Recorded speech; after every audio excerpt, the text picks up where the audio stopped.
আসসালামু আলাইকুম সুপ্রিয় শিক্ষার্থীরা, কেমন আছো তোমরা? আশা করি প্রত্যেকেই ভালো আছো, সুস্থ আছো, নিরাপদে আছো। অবশ্যই সামাজিক দূরত্ব মেনে নিজের বাসায় অবস্থান করছো এবং প্রত্যেকেই প্রপার স্বাস্থ্যবিধি মেনে বাইরে চলাচল করছো। আমি আরও আশা করছি যে তোমরা অবশ্যই যথাসময়ে টিকা গ্রহণ করবে। তো আমি আমার পরিচয় দিচ্ছি, আমি রুমানা আক্তার, প্রভাষক হিসাব বিজ্ঞান বিভাগ, ঢাকা কলেজ, ঢাকা। আমি তোমাদেরকে পড়াইছি মূলত বিজনেস স্ট্যাটিস্টিক্স এই কোর্সটি, এবং এই কোর্সটির আমার আলোচনার বিষয় হচ্ছে organization and presentation of data. তো আজকে আমরা যে টপিকটি নিয়ে আলোচনা করব সেই টপিকটি হচ্ছে টেবুলেশন অফ ডাটা। তো what is tabulation? one of the most relieving way to summarizing data and presenting them in a meaningful way. That means a statistical table is an arrangement of statistical data in column and rows, where the rows are horizontal and the columns are vertical one. তো আমি যে তোমাদেরকে কথাগুলো বললাম সেই কথাগুলো যদি আমরা এভাবে বলি যে তালিকাবদ্ধকরণ বা সারণীবদ্ধকরণ হলো এমন একটি বিষয় যেখানে তোমার যে সংক্ষিপ্ত উপাত্তগুলো রয়েছে সেই উপাত্তগুলোকে বিজ্ঞানসম্মত উপায়ে বিভিন্ন কলাম এবং শ্রেণীতে ভাগ করে একটি মিনিংফুল ওয়েতে প্রকাশ করার নামই হচ্ছে কি স্ট্যাটিস্টিক্যাল টেবল। তো এই যে স্ট্যাটিস্টিক্যাল টেবলটা, এটার মধ্যে কি করা হয় দেখো, যে কোনো তথ্য যখন আমরা সারণীবদ্ধ করি তার পিছনে কৌশিক কারণ থাকে, কিছু কোশ্চেন থাকে, সেই কোশ্চেনের অ্যান্সারগুলো করার জন্যই তো আমরা মূলত এই বিজ্ঞানসম্মত উপায়ে তথ্যগুলোকে সারণীবদ্ধ করি। তো সেই প্রশ্নগুলো কোথেকে আসে? প্রশ্নগুলো আসে যে উদ্দেশ্যে আমি আমার এই পরিসংখ্যানের ডাটাগুলোকে কালেক্ট করেছি, সেই উদ্দেশ্যটাই এখানে মেইন বিষয় হয়ে দাঁড়ায়। অর্থাৎ তোমার প্রধান উদ্দেশ্যকে ডেসক্রাইব করার জন্যই কিন্তু তুমি মূলত এই টেবলটা তৈরি করো বা এই সারণীটা তৈরি করো, বা যে বিজ্ঞানসম্মত উপায়ে বিভিন্ন কলাম এবং সারিতে তথ্যকে ভাগ করে দাও, যাতে তুমি তোমার ভিতরে যে একজন ইউজার হিসেবে তোমার যে তথ্যগুলো জানার আছে, ইউজার হিসেবে তুমি যে তথ্যগুলো জানতে চাচ্ছ, সেই তথ্যগুলো যেন তুমি ওই টেবিলটা থেকে সহজেই জানতে পারো। তো একটা টেবিলের কিন্তু আবার অনেকগুলো পার্ট রয়েছে, সেই পার্টগুলো কি সেটা আমরা দেখবো এখন। দেখো, আমি একটা টেবিল লিখে রেখেছি, টেবিলটার উপরে একটু বড় করে লিখে রেখেছি table showing age and gender. ধরো একটা কোম্পানির তুমি তোমার যারা এমপ্লয়ি রয়েছে তাদের এজ এবং জেন্ডার সম্পর্কে তুমি জানতে চাও, তখন তুমি যেরকমভাবে একটা টেবিল তৈরি করবে, তার জন্য সবার উপরে একটু বড় করে আমি কি লিখে রেখেছি, table showing age and gender. এরপরে দেখো লেখা আছে এজ, একটু ছোট করে, তাই না? উপরের যে হেডলাইন তার থেকে একটু ছোট করে লেখা আছে এমপ্লয়িজ মেল ফিমেল টোটাল, এবং সেখানে কিছু নিউমেরিক্যাল ডাটাও দেওয়া রয়েছে। তো এই টেবিলটা অনুসারে আমরা আমাদের এই যে পার্টস অফ টেবিল বা টেবিলের যে অংশগুলো, ছটা পার্ট রয়েছে, সেই পার্টগুলো সম্পর্কে এখন আমরা জানবো। দেখো, প্রথম যেটা টেবিল নাম্বার। এখন টেবিল মানে কি? একটা সারণী। তো সারণীটা এখন আমি এটাকে পুরোটাকে কি টেবিল বলবো? পুরোটা যেমন একটা টেবিল, আবার এই যে এজ লেখা একটা টেবিল, এমপ্লয়িজ একটা টেবিল, টোটাল একটা টেবিল, ফিমেল মেল, মানে প্রত্যেকগুলোকে আলাদা আলাদা একটা টেবিল। অর্থাৎ একজন ইউজার যখন একটা টেবিল তৈরি করতে চাচ্ছেন, তখন তার কোশ্চেন অনুযায়ী, তার ডেসক্রিপশন অনুযায়ী কিন্তু তার টেবিল সংখ্যা বা ছকের নাম্বার চেঞ্জ হবে। অর্থাৎ একই রকমের ছক কিন্তু হবে না, বিভিন্ন ধরনের কোম্পানি বা বিভিন্ন ধরনের ইউজার বিভিন্ন সংখ্যার ছক বা টেবিল ব্যবহার করে থাকে। তো একটা টেবিল সবসময় কি, মানে অনেকগুলো টেবিল একরকম দেখতে হয় না, এটা হচ্ছে তথ্যের চাহিদার ভিত্তিতে আসলে ছক সংখ্যাটা নির্ণয় করা হয়। এরপরে আসি title of the table. Title of the table, table showing age and gender. তার মানে টাইটেল অলওয়েজ কি হবে? এমন একটা টপিক হবে যে টপিকটা দিয়ে তুমি তোমার যে কোশ্চেনের অ্যান্সার জানার জন্য টেবিলটা তৈরি করছো সেটা ইন এ ওয়ার্ড বোঝা যাবে বা ইন শর্টে বোঝা যাবে। মোট কথা হচ্ছে টাইটেল কি করবে? তোমাকে ডেসক্রাইব করবে যে তুমি আসলে কি জানতে চাচ্ছ। তো এখানে টাইটেলটা অবশ্যই অন্য কোনো যে লেখা থাকবে বা অন্য কোনো সাবটাইটেল থাকবে বা ক্যাপিটাল হেড থাকবে, কলাম হেড থাকবে, তাদের থেকে আকার একটু বড় হবে। এখন টাইটেল কি সবসময় শুধু সেন্টার পয়েন্টেই হবে? না, টাইটেল সেন্টার পয়েন্ট ছাড়াও হতে পারে। এটা লেফট হ্যান্ডে হতে পারে, এটা ধরো তোমার একটা সাইডে হতে পারে, সেই সাইড থেকে তুমি এটাকে আরও বড় করে সেটাকে মানে যে কোনো একটা সাইডে নিয়েও বড় করে তুমি সেটাকে টাইটেল আকারে ব্যবহার করতে পারবে, বা টপ টু বটম যেখানেই হতে পারে, কিন্তু টাইটেলটা এমন হবে যেটা তুমি ইন শর্টে বুঝতে পারবে যে এই কোশ্চেনের অ্যান্সারটাই তুমি জানতে চাচ্ছ, যেটা সেই টাইটেল দ্বারা তোমাকে বোঝানো হচ্ছে।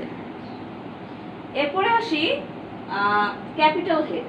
ক্যাপিটাল হেড বা কলাম হেড যেটা আমি বলি, দেখো আমার এই কলামের হেড হচ্ছে এস, এই দুটো কলামের হেড হচ্ছে এমপ্লয়িজ, এই কলামের হেড হচ্ছে টোটাল। তার মানে কলাম হেডগুলো কি, যেটা টাইটেলের থেকে একটু ছোট কিন্তু টাইটেলটাকে ডেসক্রাইব করবে, মানে এই টাইটেলের ফুল ডেসক্রিপশনটা কি দিচ্ছে, এই কলাম দিচ্ছে, এবং এই কলামগুলো টাইটেলের থেকে আকার একটু ছোট হবে, এবং এই কলামগুলোর ভিতরে কিন্তু আবার সাব কলাম থাকতে পারে, যেমন মেল ফিমেল সাব কলাম রয়েছে। তার মানে কি, কলাম দ্বারা ওই তথ্যগুলো পাওয়া যাবে যে তথ্যগুলো কে আসলে ব্যবহার করে ইউজার তার আসল প্রশ্নের উত্তরে যেতে চাচ্ছে। এবং এটা কি কলামে অবশ্যই কিন্তু নিউমেরিক্যাল ডাটা লেখা হবে। এরপরে আসি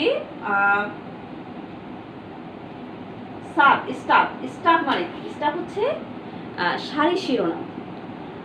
আমরা একটাকে বলছি কলাম হচ্ছে ভার্টিক্যাল মানে খাড়া, কলামটা হচ্ছে ভার্টিক্যাল খাড়া খাড়া, তাহলে স্টাফ বা সারি শিরোনাম, সারি ইংলিশ কি রো, তার মানে রোতে যে শিরোনাম ব্যবহার করা হবে সেটা হচ্ছে স্টাফ।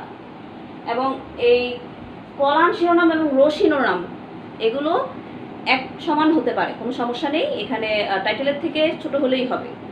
এবং ওরা কিন্তু প্রায় একই ধরনের তথ্য মানে ডেসক্রাইব করে থাকে। তো কলাম মানে ক্যাপিটাল হেড বা এটাকে যদি আমি ক্যাপশন বলি, ক্যাপিটাল হেড বা ক্যাপশন হচ্ছে আমার কলাম শিরোনাম যেটা ভার্টিক্যাল, আর স্টাফ বা সারি শিরোনাম হচ্ছে আমার হরাইজন্টাল। আই থিঙ্ক তোমরা বুঝতে পেরেছো।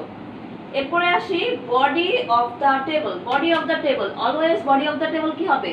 নিউমেরিক্যাল স্ট্যাটাস থাকবে, এখানে সমস্ত স্টেটমেন্ট হবে অবশ্যই নিউমেরিক্যাল, এবং এর মাধ্যমেই কিন্তু আসলে একজন ইউজারের যে তথ্যগুলো যা সে জানতে চাচ্ছে বা সে তথ্যগুলো সে সংগ্রহ করেছে সেগুলোকে সাজানো হবে এই নিউমেরিক্যাল মানে অর্থাৎ এই টেবল বডিতে, বডি অফ দ্য টেবলে তোমার সেই তথ্যগুলো সাজানো হবে যেগুলো অ্যানালাইসিস করার পরে গিয়ে আসলে আমরা মেইন তথ্যটা পাবো যেটা আমরা জানতে চাচ্ছি। এরপরে হচ্ছে ফুটনোট। এখন ফুটনোটটা ধরো এই নিউমেরিক্যাল ডাটাগুলো আমি লিখে রেখেছি, এখানে হয়তো একজন ইউজার বুঝতে পারছে না, তখন তাকে সবাই তো আর সব জিনিস জানে না, যখন তার মানে একজন ইউজারের কাছে তথ্যটা ক্লিয়ার হবে না, ক্লিয়ার না থাকলে তখন কিন্তু সে কী করবে, সে অবশ্যই জানতে চাইবে যে সেটার আরও বেশি তথ্য বা ব্যাখ্যা। তখন ওই যে ব্যাখ্যাটা সেটা কোথায় লেখা হবে? অবশ্যই মানে নিচে, টেবিলের নিচে থাকবে, ফুটনোট আকারে স্টার চিহ্ন দিয়ে হতে পারে, ডাবল স্টার, ট্রিপল স্টার বা ABCD বা XYZ যে কোনো একটা সাইন ব্যবহার করে এই ফুটনোটটা মূলত লেখা হবে এই টেবিলের নিচে। দেখো এই ফুটনোট কিন্তু অনেকটা গুরুত্বপূর্ণ বিষয়, কারণ ফুটনোট দিয়ে সমস্ত ইউজাররা বুঝতে পারবে যে আসলে সে যা জানতে চাচ্ছে সেটা ক্লিয়ার, সেটা সেলফ এক্সপ্লানেটরি। অর্থাৎ ধরো কোনো ঘটনার কারণে যদি টেবিলের যে নিউমেরিক্যাল ডাটাগুলো আছে সেগুলো ক্ষতিগ্রস্ত হয়, সেই তথ্যটা তো আর তোমার এই নিউমেরিক্যাল ডাটায় সরাসরি দেখানো যাবে না, সেটা তখন তাকে এই ফুটনোট আকারে কি করে দিতে হবে? বিন্যস্ত করে দিতে হবে।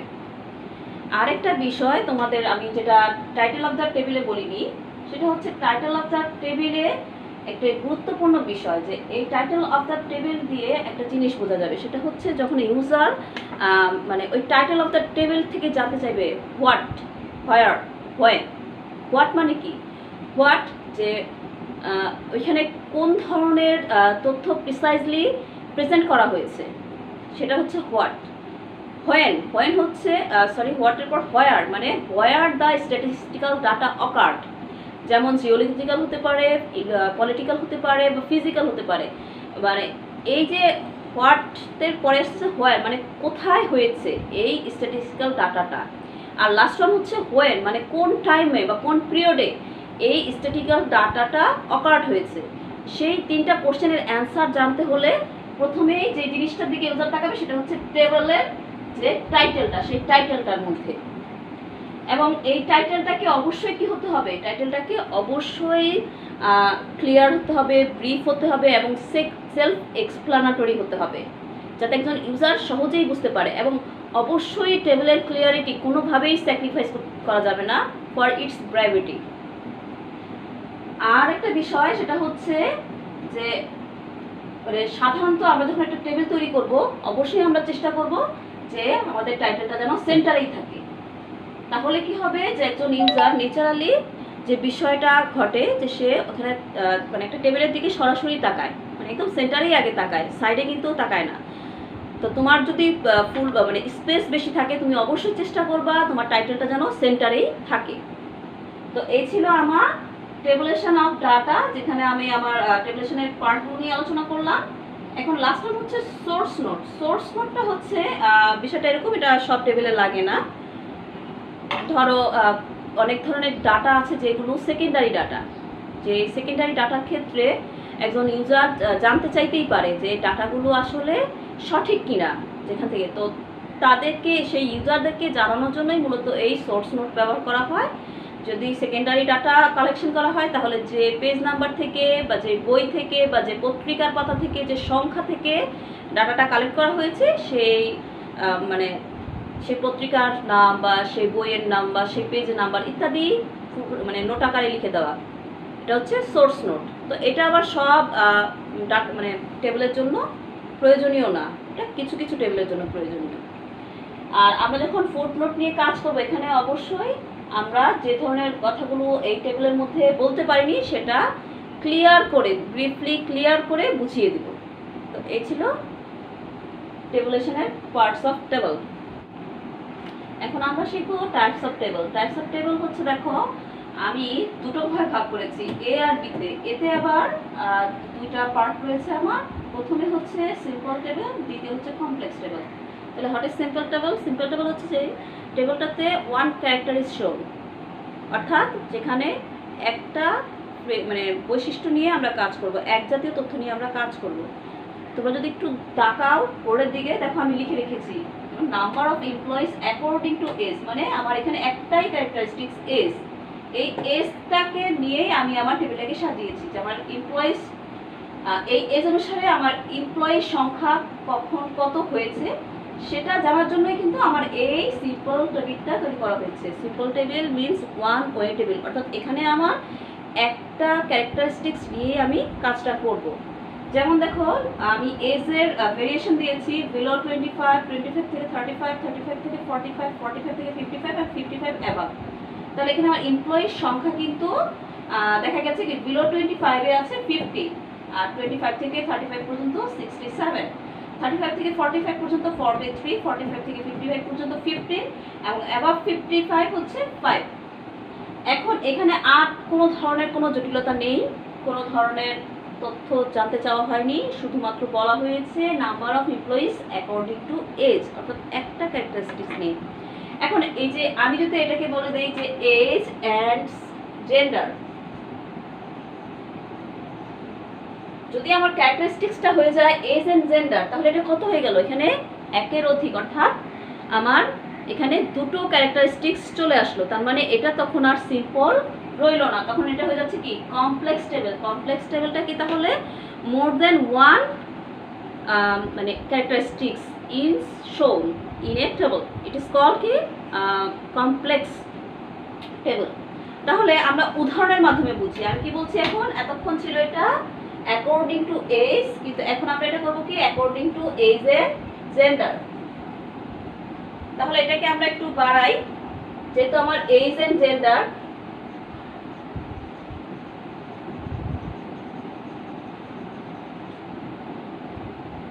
তাহলে আমার এখানে যে লোক সংখ্যা দেওয়া রয়েছে সেই এমপ্লয়ি সংখ্যাটাকে আমি এখন মেল এবং ফিমেলের, যেহেতু আমার বলা হয়েছে জেন্ডার, তো এজ তো আমার দেওয়াই আছে, এমপ্লয়ি সংখ্যা এখন আমি জেন্ডার অনুযায়ী ভাগ করব। তার মানে এটা আমাকে মেল এবং ফিমেলে ভাগ করে দেখাতে হবে। তাহলে কমপ্লেক্স টেবিলের উদাহরণ হিসেবে যদি আমরা দেখতে চাই, আমরা যে সিম্পল টেবিলটা ছিল সেখানে আমার ছিল এজ আর শুধু এমপ্লয়ি নাম্বার। দেখো এখন আমি সেটাকে জেন্ডার, এজ এবং জেন্ডার অনুযায়ী কিন্তু ভাগ করেছি। যেমন এমপ্লয়িগুলোকে মেল এবং ফিমেলে ভাগ করেছি। যেখানে আগে আমার ছিল টোটাল এমপ্লয়ি সংখ্যা 50 জন, সেখানে আমার মেলের সংখ্যা এখন 32, ফিমেল 18। যখন আমার টোটাল এমপ্লয়ির সংখ্যা হচ্ছে 67, সেখানে কিন্তু 40 থেকে মানে মেল হচ্ছে 40 আর ফিমেল হচ্ছে 27, অর্থাৎ এজ লেভেল যখন 25 থেকে 35, তখন আমার টোটাল এমপ্লয়ির সংখ্যা হচ্ছে 67, তার মধ্যে মেল হচ্ছে 40 এবং ফিমেল হচ্ছে 27। তো অ্যাকর্ডিং টু দিস ইনফরমেশন দেখো আমার প্রত্যেকটা মানে এমপ্লয়ির সংখ্যা কিন্তু ভাগ করা হয়েছে মেল এবং ফিমেল অনুযায়ী, এবং আমার টোটাল যে সংখ্যা ছিল এমপ্লয়ি 180, এখন আমি যখন মেলে ভাগ করলাম সেখানে আছে কত 112 জন মেল আর ফিমেল আছে 68 জন। তো এটা হচ্ছে আমার একটা কমপ্লেক্স টেবিলের উদাহরণ। আর এটা অবশ্যই এখানে কি কয়টা ক্যারেক্টারিস্টিক এসেছে? দুটো, একটা এজ এবং একটা জেন্ডার। এখন তাহলে কমপ্লেক্স যে টেবিল সেটাকে আমরা কি বলতে পারি? সেটাকে বলা যায় টু ওয়ে টেবিল। তবে শুধু কি দুইটা ক্যারেক্টারিস্টিক্স নিয়ে টেবিল তৈরি হয়? না, এটা মোর দেন 2, 3, 4, 5ও হতে পারে। তো যখনই এটা মোর দেন 2 হয়ে যাচ্ছে তখন সেটা কিন্তু হায়ার অর্ডার টেবিল বলা হচ্ছে। যদিও সেটা কমপ্লেক্স টেবিল, তো সেটার নাম হচ্ছে হায়ার অর্ডার টেবিল। অর্থাৎ এখানে প্রত্যেকটা ক্যারেক্টারিস্টিক্স কি হচ্ছে? মোর কমপ্লেক্স হচ্ছে, আরও বড় হচ্ছে। অর্থাৎ আমার যে টেবিলের যে তথ্যগুলার যে মানে সন্নিবেশন সেটা কিন্তু আরও বেশি পরিমাণে হচ্ছে, এবং সেখান থেকে আমার আরও অনেক ধরনের তথ্য জানা যাচ্ছে বা কোনো প্রশ্নের উত্তর পাওয়া যাচ্ছে। তো মানে মনে রাখতে হবে যে সিম্পল টেবিল থেকে কমপ্লেক্স টেবিলটা আলাদা কিভাবে, যে এদের ক্যারেক্টারিস্টিক্সের সংখ্যাটা অবশ্যই বেশি, মোর দেন 2। এরপরে আসি জেনারেল এবং স্পেশাল পারপোজ। মূলত জেনারেল পারপোজ যেটা আমি উদাহরণ দিয়ে শুরু করব। যেমন ধরো সারা বাংলাদেশে একটি আদমশুমারি হয়, এবং আদমশুমারি থেকে কিন্তু আমরা অনেক ধরনের পরিসংখ্যানগত তথ্য পেয়ে থাকি। যেমন অর্থনৈতিক সমীক্ষা, আমাদের খানা ভাণ্ডার বা খানা সমীক্ষা, রিসেন্টলি এটা হয়ে গেছে, মানে আরও 2 বছর আগে। তারপরে আরও অনেক ধরনের, যেমন মর্টালিটি রেট, তারপরে education rate, man is to women rate, মানে এই সব ধরনের তথ্যগুলো কিন্তু আমরা এই সেন্সাস বা আদমশুমারি থেকে পাই। তো এই যে তথ্যগুলো, এগুলো কি তোমার আমার জন্য স্পেসিফিকভাবে করা হয়? তোমার আমার জন্য স্পেসিফিকভাবে করা হয় না। এটা করা হয় অ্যাজ জেনারেল, সমস্ত দেশের জনগণের উদ্দেশ্যে, যে জানানোর জন্য যে আমাদের দেশে বর্তমান সদস্য সংখ্যা এত, আমাদের নাগরিক সংখ্যা এত, শহরের নাগরিক এত, গ্রামের নাগরিক এত, তাদের চাহিদার পরিমাণ এত, বা খাদ্যশস্যের উৎপাদনের পরিমাণ এত, বা যে কোনো একটা বিষয় আর কি এখানে ইনক্লুড করা হয়। তো মানে সব কিছু মিলেই কিন্তু একটা আদমশুমারি করা হয়। তো এই যে আদমশুমারি, এটা অ্যাজ জেনারেল করা হয়ে থাকে, এটা কোনো স্পেসিফিক ডিসকাশনের জন্য করা হয় না। কিন্তু এই আদমশুমারিকে কেন্দ্র করে কিন্তু আবার অনেকে এখান থেকে তথ্য নিয়ে স্পেসিফিকভাবে তার টেবিল তৈরি করতে পারে। তো আমার যে কথাটা সেটা হচ্ছে যে জেনারেল পারপোজ যেটা আছে, জেনারেল পারপোজ হচ্ছে যে এটা শুধুমাত্র জেনারেলদের উদ্দেশ্যে করা হয়, অ্যাজ এ রেফারেন্সের উদ্দেশ্যে করা হয়, কিন্তু এখানে কোনো স্পেসিফিক ডিসকাশন থাকে না। সাধারণত গভর্নমেন্ট এজেন্সিগুলো যখন পরিসংখ্যানের কোনো তথ্য বা পরিসংখ্যানগত তথ্য তুলে ধরে, তখন এই জেনারেল পারপোজ উদ্দেশ্যেই আসলে করে থাকে, এবং এই উদ্দেশ্যেই তারা টেবিল তৈরি করে থাকে। এবং সেই টেবিলগুলো সাধারণত কি হয়, খুব ব্রড হয়, এখানে কোনো স্পেসিফিক ডিসকাশন থাকে না। যেমন শুধু 1 or 2 ক্যারেক্টারিস্টিক্স থাকে না, এখানে কি থাকে, এখানে অনেক ধরনের তথ্যের সন্নিবেশনে একটা টেবিল তৈরি হয়। আর যেটা হচ্ছে স্পেশাল পারপোজ মানে কি, এখানে অবশ্যই একটি স্পেশাল মানে সেক্টর থাকে, যে সেক্টরটাকে নিয়ে কাজ করে। এখানে স্পেশাল মানে কি, এখানে সিগনিফিক্যান্ট একটি বিষয় নিয়ে ডিসকাশন করা হয়, স্পেসিফিক একটি টপিকে এখানে ডিসকাশন করা হয়, এবং সেটাকে টেবিল আকারে সাজানো হয়, এবং সেখান থেকেই মূলত কি করা হয়, তথ্য সংগ্রহ করা হয়, এবং আমি যে প্রশ্নের উত্তর চাচ্ছি সেই প্রশ্নের উত্তরটা পাওয়া যায়। তো এখন আমি তোমাদেরকে একটা ইলাস্ট্রেশন করাবো এই জেনারেল স্পেশাল পারপোজ না, আসলে মূলত স্পেশাল পারপোজের উদ্দেশ্যে। যেমন স্পেশাল পারপোজের ক্ষেত্রে ধরো আমার দেশে কি পরিমাণ লোক কফি খায় সেটা আমি জানতে চাচ্ছি, এটা কিন্তু স্পেসিফিক ডিসকাশন। তো সেই যে তাহলে যত খায় আর কারা খায় না, তাহলে এই 2 ধরনের লোককে কিন্তু আমার কি করতে হবে, আমার টেবিলে উপস্থাপন করতে হবে। তো চলো আমরা টেবিলটা তৈরি করি। তো যেহেতু আমরা স্পেশাল পারপোজ নিয়ে টেবিল তৈরি করব এবং ইলাস্ট্রেশন করব, সেজন্য আমি দেখো বোর্ডে একটা কিছু তথ্য লিখে রেখেছি। প্রথমে যে কথাটি বলা হয়েছে, in a sample study about coffee habits of 2 towns, অর্থাৎ আমি ধরো বাংলাদেশের দুটো শহরের লোকজনের কফির চাহিদা কেমন বা শতকরা কতজন লোক কফি খায় সেটা জানতে চাই। তো সেটা জানার জন্য আমাকে কি করতে হবে, অবশ্যই কিছু তথ্য উপাত্ত সংগ্রহ করতে হবে এই 2 শহর থেকে। তো এই 2 শহর থেকে আমি কিছু তথ্য সংগ্রহ করলাম। যেমন টাউন এক্সের ক্ষেত্রে দেখা গেছে 52% মেল, অর্থাৎ 52 জন পুরুষ, 25% কফি ড্রিঙ্কার, মানে শতকরা 25 জন লোক কফি খায়। আর তার মধ্যে 16% হচ্ছে মেল কফি ড্রিঙ্কার, মানে শতকরা 16 জন পুরুষ কফি খায়। আবার টাউন ওয়াইড দিকে দেখো 55% মেল, অর্থাৎ 55 জন পুরুষ রয়েছে, শতকরা 55 জন পুরুষ, তার মধ্যে শতকরা 20% কফি ড্রিঙ্কার আর 18% মেল কফি ড্রিঙ্কার।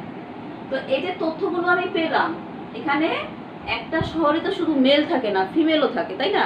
তার মানে আমাকে জানতে চাচ্ছি কি, আমি এই সেন্সাসটা থেকে বা এই টেবিলটা দিয়ে আমি আসলে কি জানতে চাচ্ছি? আমি জানতে চাচ্ছি দুটো শহরে শতকরা কতজন লোক কি খায়, কফি খায়। এটা যেহেতু জানতে চাচ্ছি, তার মানে অবশ্যই সেই লোকগুলোকে আমার মেল এবং ফিমেলে ভাগ করতে হবে।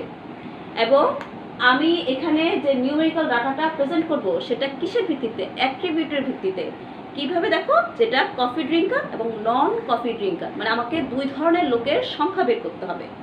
কারা কফি খায়, মানে কতজন লোক কফি খায় এবং কতজন লোক কফি খায় না। তো এই কারণে আমাকে কি করতে হবে, টেবিলটা এমনভাবে সাজাতে হবে যাতে আমি তথ্যগুলো অ্যাট এ গ্যালেন্স দেখতে পারি এবং সেখান থেকে আমি সঠিক সিদ্ধান্ত নিতে পারি। তো সেজন্য শুরুতে কি করতে হবে, দেখো, প্রথমে আমাকে অবশ্যই টাইটেল অফ দ্য টেবিল লিখতে হবে। কি লেখা আছে? Table showing percentage of coffee drinkers, মানে আমি যে টেবিলটা তৈরি করছি সেটা কি করছে, আমাকে শো করছে পার্সেন্টেজ অফ কফি ড্রিঙ্কার, অর্থাৎ শতকরা কতজন লোক কফি খায়। তো দেখো, টেবিলটা যখন আমি সাজিয়েছি, শুরুতে আমি অ্যাট্রিবিউটস লিখেছি। অ্যাট্রিবিউটসের কলামে আমি কি কি লিখেছি দেখো, কফি ড্রিঙ্কার্স এবং নন কফি ড্রিঙ্কার, আমার দুটো রো হয়েছে, কফি ড্রিঙ্কার এবং নন কফি ড্রিঙ্কার। এরপর আমি এটাকে ভাগ করেছি টাউন এক্স এবং টাউন ওয়াইতে। টাউন এক্সকে আবার মেল এবং ফিমেলে ভাগ করেছি এবং টোটাল নাম্বারটার জন্য টোটালের ঘর রেখেছি। টাউন ওয়াইকেও আমি মেল এবং ফিমেলে ভাগ করেছি এবং টোটাল নাম্বারের জন্য টোটালের ঘর রেখেছি। তাহলে আসো এবার আমরা ইলাস্ট্রেশনটা করি, যে আমাদের যে প্রদত্ত তথ্যগুলো রয়েছে সেখান থেকে কিভাবে আমরা এই টেবিলটা তৈরি করতে পারি।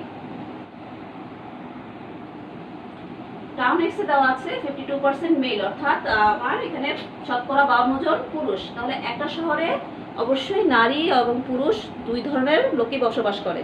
যেহেতু 52 জন পুরুষ বলা হয়েছে, তাহলে অবশ্যই কি বাকি 48 জন মহিলা। তাহলে এটা এখন আমরা আমাদের টেবিলে সেট করব। কিভাবে সেট করব? দেখো, আমার টোটালের ঘরে আমার পার্সেন্ট সংখ্যা হচ্ছে 100 জন। এর মধ্যে আমার 52 জন কত দেওয়া আছে? মেল। তাহলে 48 অবশ্যই ফিমেল। এবার পরের কন্ডিশনে আসি। পরের কন্ডিশনে কি দেওয়া আছে? 25% কফি ড্রিঙ্কার। তাহলে আমি এই 25% টোটালের ঘর লিখবো কফি ড্রিঙ্কার। তার মধ্যে আরেকটি কন্ডিশন দেওয়া হয়েছে যে 60% মেল অফ কফি ড্রিঙ্কার। তাহলে 60% আমি লিখে দিলাম। এখন তোমরা খেয়াল করো যে আমার টোটাল মেল হচ্ছে 52 জন, তার মধ্যে কফি ড্রিঙ্কার হচ্ছে 16 জন। তাহলে বাকি যে সংখ্যাটি রয়েছে সেটি হচ্ছে নন কফি ড্রিঙ্কার। তাহলে এটা আমি লিখে ফেললাম 36 আমার নন কফি ড্রিঙ্কার। এখন একটা বিষয় হচ্ছে যে আমার টোটাল 25 জন লোক হচ্ছে কি খায়? কফি খায়। তার মধ্যে 16 জন যদি পুরুষ হয় তাহলে বাকি 9 জন কি? মহিলা, যারা কফি খায়। আমি আশা করছি বুঝতে পেরেছো তোমরা যে আমার যেহেতু কন্ডিশন দেওয়া আছে 25% কফি ড্রিঙ্কার, টোটালের ঘরে আমি লিখলাম, তার মধ্যে 16 জন আবার দেওয়া আছে পরবর্তী লাইনে যে 16 জন মেল কফি খায়। তাহলে বাকি যে 9 জন থাকে সেই 9 জন হচ্ছে ফিমেল, যারা কফি পছন্দ করে। এখন 100 থেকে 25 গেলে থাকে কত? 75। আর 48 থেকে 9 গেলে থাকে 39।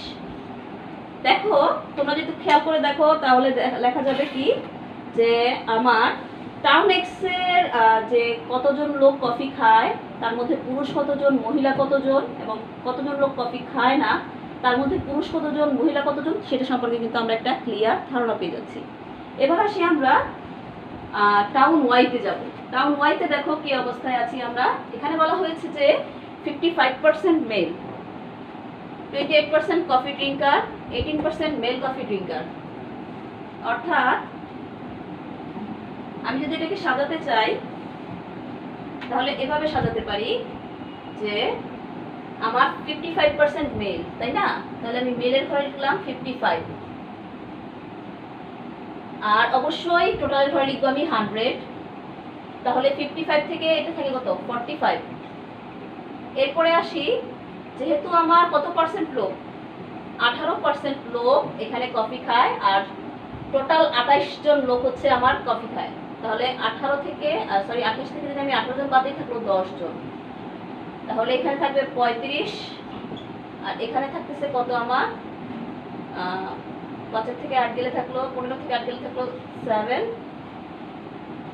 আর 2 না 37 মেবি। 8 7 15 হাতের হলো 1, হ্যাঁ ঠিক আছে। তাহলে এভাবে আমরা কি করলাম যে একটা শহরে কতজন লোক বা তার মধ্যে পুরুষ কতজন এবং মহিলা কতজন কফি খায় সেটা কিন্তু আমরা বের করতে পারলাম। তো কলমের মানে কালির সমস্যার কারণে আসলে তোমাদেরকে আমি এই নাম্বারগুলো ভালোভাবে বুঝাতে পারছি না, কিন্তু আমি মুখে বলে দিচ্ছি, তোমরা একটু খেয়াল করে শোনো। আমি আবার বলছি যে কফি ড্রিঙ্কারের সংখ্যা আমার দেওয়া আছে কত, 25%, আর টোটাল মেলের সংখ্যা দেওয়া আছে আমার 52। তো আমি সেভাবে লিখলাম, টোটাল মেলের সংখ্যা লিখলাম 52 এবং 100% লিখলাম টোটালের ঘরে। তাহলে 100 থেকে 52 বাদ দিলে থাকলো আমার 48, অর্থাৎ 100 জন লোকের মধ্যে পুরুষ যদি আমি 52 জন বাদ দিই তাহলে 48 জন হচ্ছে আমার মহিলা। যেহেতু টোটাল 25 জন লোক হচ্ছে আমার কফি ড্রিঙ্কার টাউন এক্সে, সেহেতু আমি টোটালের ঘরে 25 লিখলাম এবং মেলের ঘরে আমি 16 জন লিখলাম, যেহেতু আমার কন্ডিশন দেওয়া আছে 16% মেল অফ কফি ড্রিঙ্কার। তো 25 থেকে 16 জন বাদ দিলে তাহলে থাকলো আমার 9 জন মহিলা। আবার 100 থেকে 25 বাদ দিলে থাকলো 75। 48 থেকে যদি আমি 48 জন মহিলা থেকে যদি আমি 9 জন মহিলা কফি ড্রিঙ্কারকে বাদ দিই তাহলে আমি নন কফি ড্রিঙ্কার পাচ্ছি 39 জন। আবার 52 জন মেল থেকে আমি যদি 16 জন কফি ড্রিঙ্কার বাদ দিই তাহলে আমি নন কফি ড্রিঙ্কার পাচ্ছি 36 জন। একইভাবে যখন সেটা টাউন ওয়াইয়ের বিষয়, তখন দেখো আমার এখানে বলা হয়েছে 55% মেল, তাহলে আমি টোটালের ঘরে লিখবো 100% পার্সন, যার মধ্যে থেকে আমি 55 বাদ দিলে আমার থাকে কত, 45 মেল, 45 ফিমেল। এবং আমার এখানে বলা হয়েছে কি 28% হচ্ছে আমার টোটাল কফি ড্রিঙ্কার। তাহলে আমি টোটালের ঘরে 28 লিখলাম এবং মেলের ঘরে আমি দেখলাম কি যে 18% মেল কফি ড্রিঙ্কার লেখা আছে, তাহলে আমি 18% মেলের ঘরে লিখলাম, 18 মেলের আমি লিখলাম টেবিলে। এবং 28 থেকে 18 বাদ দিলে আমার যে 10 জন থাকে, এই 10 জন হচ্ছে আমার ফিমেল কফি ড্রিঙ্কার। এখন 55 জন লোকের মধ্যে যদি আমার 18 জন কফি ড্রিঙ্কার হয় তাহলে 37% বা 37 জন লোক হচ্ছে আমার নন কফি ড্রিঙ্কার। এবং ফিমেল হচ্ছে দেখো টোটাল 45 জন থেকে যদি আমি 10 জন ফিমেল কফি ড্রিঙ্কারকে বাদ দিই তাহলে আমার 35 জন হচ্ছে নন কফি ড্রিঙ্কার। অর্থাৎ আমি এখানে একটা পুরো নিউমেরিক্যাল ডাটা পেলাম যেটা স্ট্যাটিস্টিক্যাল টেবিলে দেওয়া হয়েছে। এবং এখান থেকে কিন্তু আমি খুব সহজেই জানতে পারছি যে কতজন পুরুষ কফি খায়, কতজন মহিলা কফি খায় এবং কতজন পুরুষ কফি খায় না, কতজন মহিলা কফি খায় না।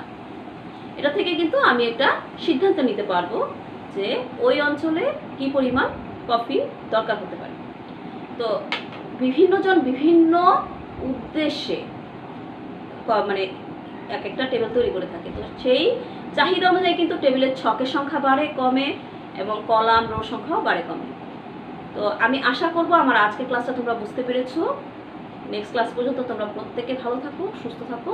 তোমাদের সকলকে ধন্যবাদ জানাচ্ছি আমি আমার ক্লাসটি শোনার জন্য। সেই সাথে আমি আশা করছি তোমরা প্রত্যেকেই সুস্থ থাকবে এবং সরকারি যে বিধিনিষেধ রয়েছে সেগুলো মেনে চলবে, সঠিক স্বাস্থ্যবিধি মেনে চলবে। আল্লাহ হাফেজ, সকলকে ধন্যবাদ।